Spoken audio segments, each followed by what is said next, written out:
Okay, why would someone take hormones?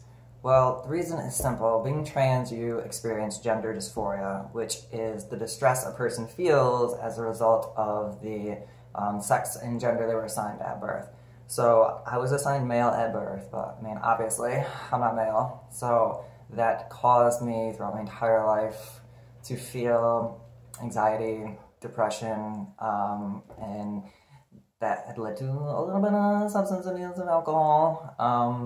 But for other people, it could be worse. It could lead to self-harm, suicide, and we don't want that. So, falling over. Shit. Okay.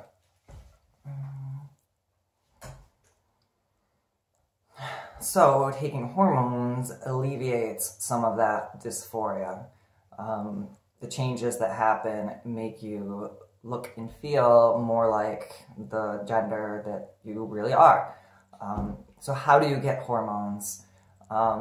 First thing you have to do is see a gender counselor or therapist. Mine's amazing, literally the best. She has changed my life, obviously, saved my life many a time, and shit. So I saw my counselor or therapist for about a year before deciding that I wanted to fully transition and take hormones. So she wrote a letter to my endocrinologist, which is a doctor that specializes in hormones. So I saw this doctor, did some basic background medical history. They took some blood, ran some tests to make sure that I was healthy enough to take hormones. You have to sign a waiver with all the possible side effects and changes that will occur to make sure that, like, you know what they are and that you're okay with them. And so I knew, like, what was going to happen. I had researched that. So I was going to sign the waiver anyways. And this is Gizmo. Hi, you want to be in the video? Cool. Thanks. You're helping so much. Sweet. Okay. Don't knock the phone over, please. Thank you. So yeah, well, one of the possible side effects would be that you'd be attracted to the opposite sex. So that would be men for me, and I had never in my life been attracted to men, so that was kind of like a, But I signed the waiver. I didn't really care if that changed.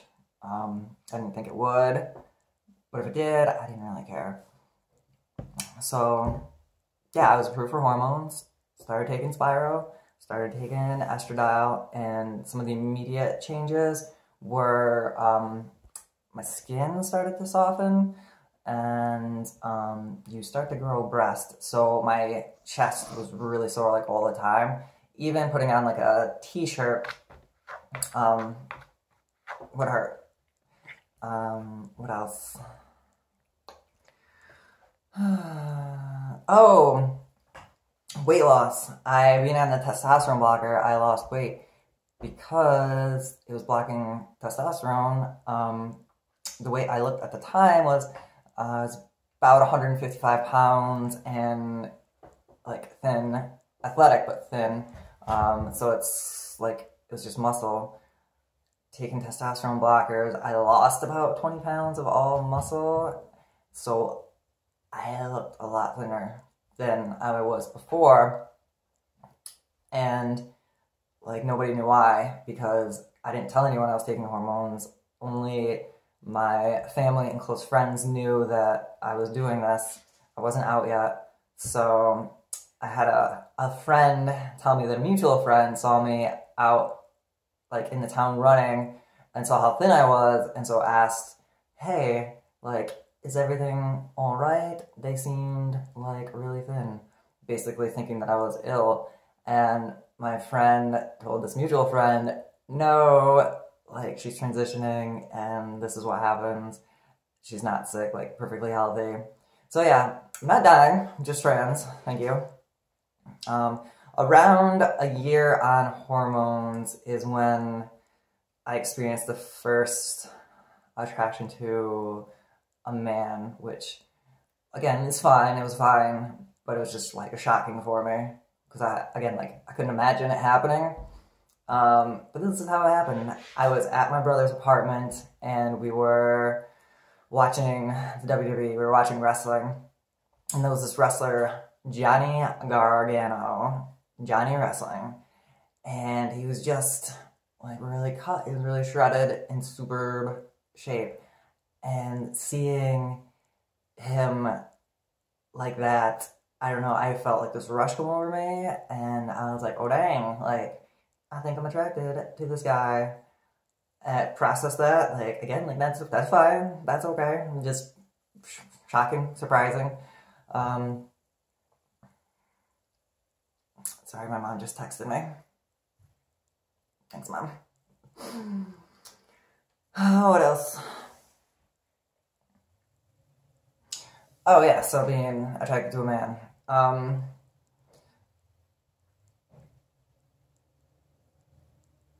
It also kind of has changed my sexuality. So before being heterosexual, only being into women, and now kind of being into guys a little bit, and still women. It's more of like a 80-20 split. Probably like 80% of the time I'm still attracted to women, maybe like 20% of the time I find a guy attractive. But I feel like I'm more probably pansexual at this point, which means that I don't really care what your gender is. I care more about like who you are as a person, which is really cool, opens up a lot of possibilities. But I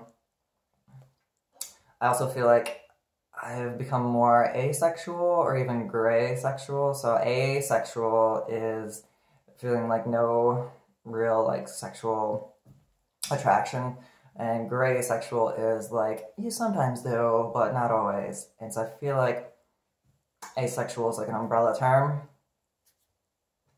and gray sexual is underneath that umbrella, and I think that's where I fit right now in my life, which could change.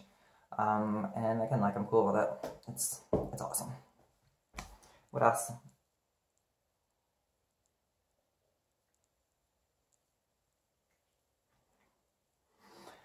Okay. After being on hormones for approximately a year is when I came out publicly. Like, I could not, like, keep up the charade, basically, of people still calling me he, and by my dead name. It was just too, like, cringy. Like, when I heard someone do it, like, I cringed, because that's not who I was. And, like, one of the virtues I hold in the highest regard is honesty, so me being lying, like, all the time to everyone about who I am was causing me some anxiety. So I came out, that's how I did it. I just changed my profile picture on Facebook and changed my name on Facebook, and then just let everyone see it. And, like, I didn't do a whole post or anything, didn't make a big deal out of it. It's just like, here I am. At work, I did, like, explain to work, sorry, cat jumping down, explain to work what was happening. Totally supportive, totally cool. I'm not gonna say where I work, but yeah, they were awesome. Everybody basically jumped right on board with calling me by the name I wanted, calling me by the pronouns I wanted. Like, could not have asked for a better experience coming out at work. Let's see. Oh, so also around a year, one of the other changes was I started to hang out with friends more that I hadn't previously maybe hung out with as Cordelia. And, like, one of the most prevailing comments I got wasn't about any of my looks that had changed or anything like that. It was, and this is to quote a friend, "You seem ecstatically happy right now." And I am, I really am. Like, so it was my demeanor. Like, my baseline now is happy, where before it was kind of dead, like nothing. I felt nothing, just this gray void of nothingness, and now my baseline is happy. I have happier moments, I had sad moments, I process it, it's all good. Like, I have a range of emotions now where before I literally felt dead. Like, just nothing, felt nothing. Between 1 and 2 years is when I noticed my body shape had changed significantly. So what happens with the hormones is you have fat redistribution. So like your fat will move more to your hips, thighs, and things like that. But I didn't have any fat to redistribute. Again, I was already pretty thin, athletic with muscle, and the muscle just went away and turned into fat. And so I was just really thin. But then I started to gain more little bits of fat, I guess, around my hips. And I noticed when like I put my hand on my hips, like, oh dang, like there's something there, where before there was nothing. To the naked eye, probably nobody really notices, but me having this body for my whole life, it's a huge change for me to all of a sudden have this fat around my hips. Also, like I do have small breasts, and like I'm totally okay with that.